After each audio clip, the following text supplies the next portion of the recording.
It's crazy to think that one night in 2018 set the tone for one of the most explosive rivalries in hip-hop history. The Harper's Bazaar Icons Party, what was supposed to be a glamorous celebration of fashion and fame, turned into the spark that would define Nicki Minaj and Cardi B's relationship for years to come. Cameras flashed, the music thumped, and somewhere between champagne glasses and celebrity smiles, chaos broke loose. Cardi stormed out with that now infamous bump on her forehead, her red dress ripped, and the internet instantly went wild.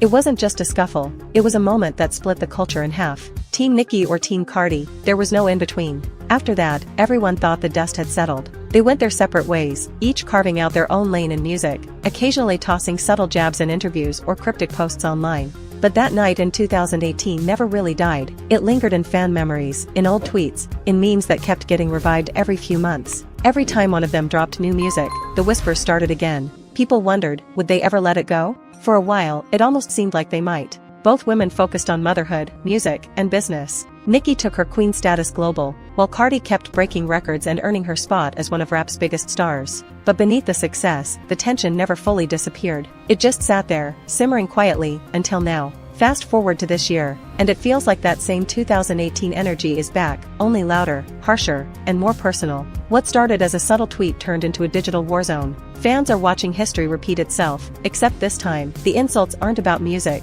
they're about families, children, and pride. And it all reignited after one thing, Cardi B's new album. But what exactly sparked this new round of chaos? Let's dive into the moment that set everything on fire again, the release of Am I the Drama? Cardi B knew exactly what she was doing when she titled her album Am I the Drama? The answer turned out to be a loud, undeniable yes. The moment the album dropped, social media exploded. The songs were bold, the visuals were unapologetic, and the lyrics had that signature Cardi edge, confident, loud, and impossible to ignore. But what nobody expected was how fast that release would pull Nicki Minaj back into the picture.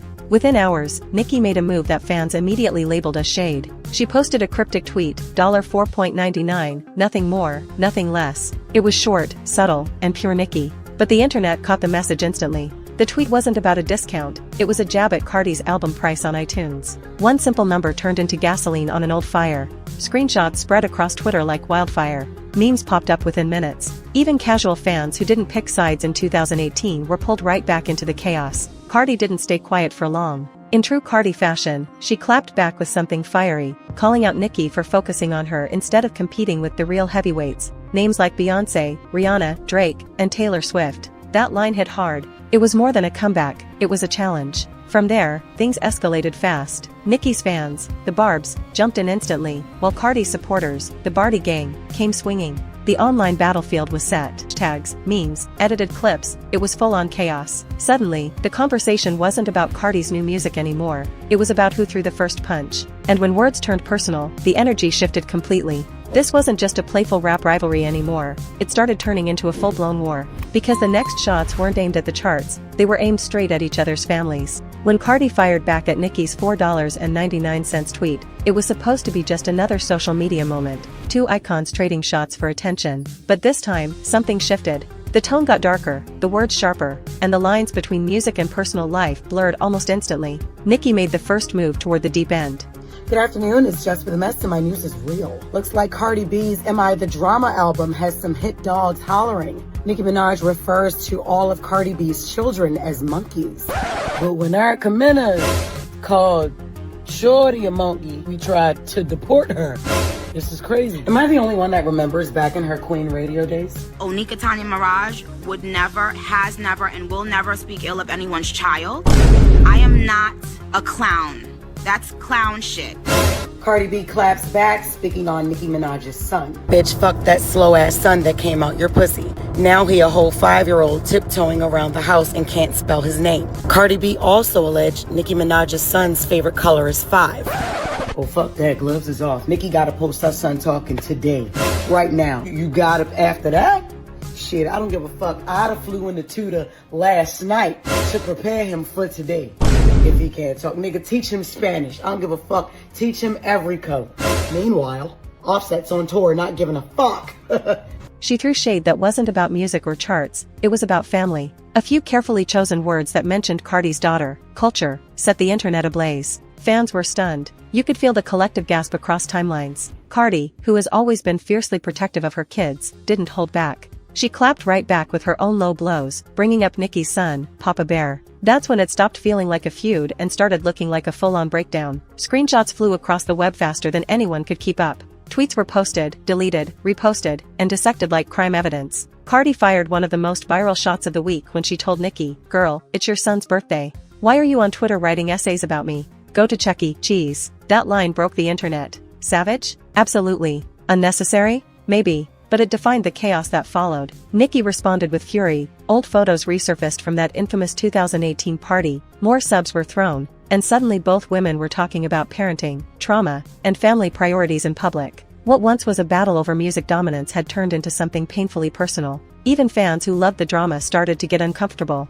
This wasn't witty wordplay anymore, it was heartbreak disguised as hostility. And instead of talking about their careers or art, everyone was now talking about kids, parenting, and family life. The situation was spiraling fast. And as harsh as those personal attacks were, what came next took the feud to an entirely new level. One that involved some of the biggest names and power players in the music industry. Because when Roc Nation and Jay-Z's names entered the mix, everything changed. When Roc Nation's name got pulled into the feud, the internet went from gossip to full-blown conspiracy mode overnight. Oh wow. Yeah. Turn and kick. Woo! Ooh, ooh, ooh, ooh. Let me hop. She also alleged Jay-Z and Beyonce stole a pose that her and her husband had done. Niggas stealing everything but the drugs.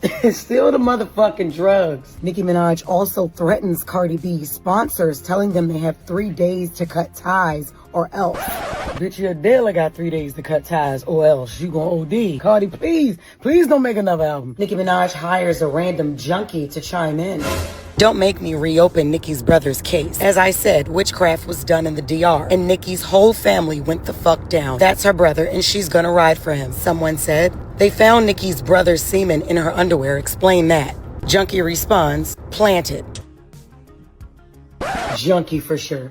Yeah. JT tells us why Cardi B's boyfriend is gay. Cardi B baby father, a gay man. Not because of how he dressed or expressed himself, but because Chris said out of his mouth, "Oh, now why your boyfriend gay?" Miss Nicki baby. Oh wow. Let's not get bent out of shape. Simon Cowell walks the hall on the J Hud show. It started with a few comments from fans pointing out that Cardi had been seen at several Roc Nation events recently. You know, the powerhouse management group backed by Jay-Z, the same company connected to some of the biggest names in entertainment. From Beyonce to Rihanna, Roc Nation has its hands in nearly every corner of the industry. So when fans noticed that Cardi's new PR and distribution team had ties to Roc Nation, theories exploded. Nicki supporters took it as proof of something bigger, claiming Cardi was being industry protected, that her success wasn't organic but orchestrated by powerful hands behind the scenes. Rumors started to swirl that Jay-Z's camp was quietly backing Cardi to phase Nicki out. There's no real evidence of that, of course, but the narrative took off like wildfire. Nicki herself added fuel to the fire with a few cryptic lines during an Instagram live, saying, "Some people sell out for a seat at the table. Me? I built my own." That single quote sent her fanbase into overdrive. Subreddit threads, TikTok deep dives, and YouTube breakdowns started connecting dots that may or may not exist, everything from award show snubs to hidden industry politics. Cardi, on the other hand, didn't take the bait. She doubled down on her album promotion, posting behind-the-scenes clips of her studio sessions and photo shoots, trying to steer the conversation back to music. But at that point, it was too late. The feud had left the realm of two artists clashing. It had become a story about control, power, and legacy. Fans weren't just debating who made better music anymore. They were debating who ran the industry, and who was being quietly pushed out of it. And just when it seemed like things couldn't get any more intense, they did. Because an unexpected name entered the conversation, Megan Thee Stallion, and her involvement changed everything. When Megan Thee Stallion's name suddenly got pulled into the mix, the internet went absolutely wild. It wasn't out of nowhere. Megan had already shared a complicated history with both Nicki and Cardi. She had collaborated with both women in the past, but the energy around each partnership couldn't have been more different. Back in 2019, Megan and Nicki dropped Hot Girl Summer, a track that instantly went viral. Fans saw it as a sign that Nicki was ready to embrace the next generation of female rappers. But fast forward just a few months, and Megan was spotted hanging out with Cardi, even teasing new music together. That move alone was enough to spark tension online. To some fans, it looked like betrayal. To others, it was just business. Fast forward to now, and Megan's newest single seemed to throw subtle shade at both of them. One lyric in particular had the internet connecting dots. Y'all argue on timelines, I'm collecting Grammys. It wasn't a direct call-out, but everyone knew who she meant. Within hours, the track was trending. Nicki's fans accused Megan of playing both sides, while Cardi's fans celebrated her for exposing fake loyalty. And as if that wasn't enough, Megan went live on Instagram to clear the air, or at least pretend to. She didn't mention names, but her tone said everything. She talked about women who act like they paved the way but won't move aside and new artists who forget who hyped them first. That single lib added a whole new layer to the feud. Suddenly, it wasn't just Cardi versus Nicki anymore, it was the entire female rap scene caught in the middle. The fans loved it, though. Engagement skyrocketed. Every tweet, every lyric, every shade-filled comment turned into breaking news. But behind the viral moments, there was something deeper brewing, something no one saw coming. Y'all, it's so much going on Twitter right now. Like, so much. It's really ridiculous. But we're gonna get into it. You know, I'm gonna do my best to try and sum it up. So we're gonna start with Nicki and Cardi. I'm gonna keep saying that this Nicki Minaj and Cardi beef is never gonna end because of the fans. The fan bases hate each other. The Barbs and Barty gang hate each other's guts. And because of that, anytime any one of them does something, it's gonna be a competition every time. Cardi B's album sold 199.6K and debuted at #1, which is actually good because none of the other female rappers except Nicki Minaj can even get over 100K.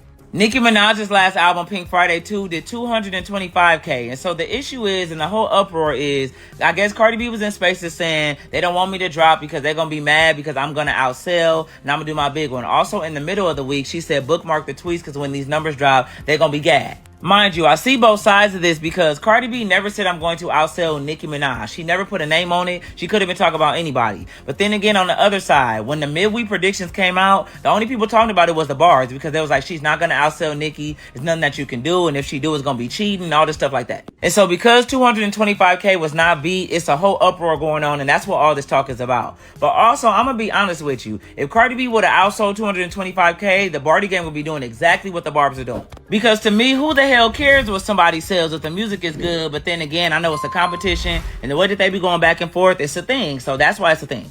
Because the next person to step into this storm wasn't a rapper at all. It was someone from Cardi's inner circle, and they had receipts. The moment Cardi's inner circle got involved, the feud went from messy to downright explosive. It started when one of Cardi's former close friends, someone who used to be around during her early love and hip-hop days, suddenly went live on TikTok. The timing was suspicious. Her live stream dropped the same night Nicki's fanbase was trending the hashtag stop playing victim. What she revealed sent shockwaves across the internet. She claimed to have screenshots and DMs showing Cardi talking about Nicki behind the scenes, not just petty shade, but serious behind the curtain stuff. According to her, Cardi had allegedly bragged about certain industry connections who were making sure Nicki never gets another big award. Of course, none of this was verified, but the damage was done.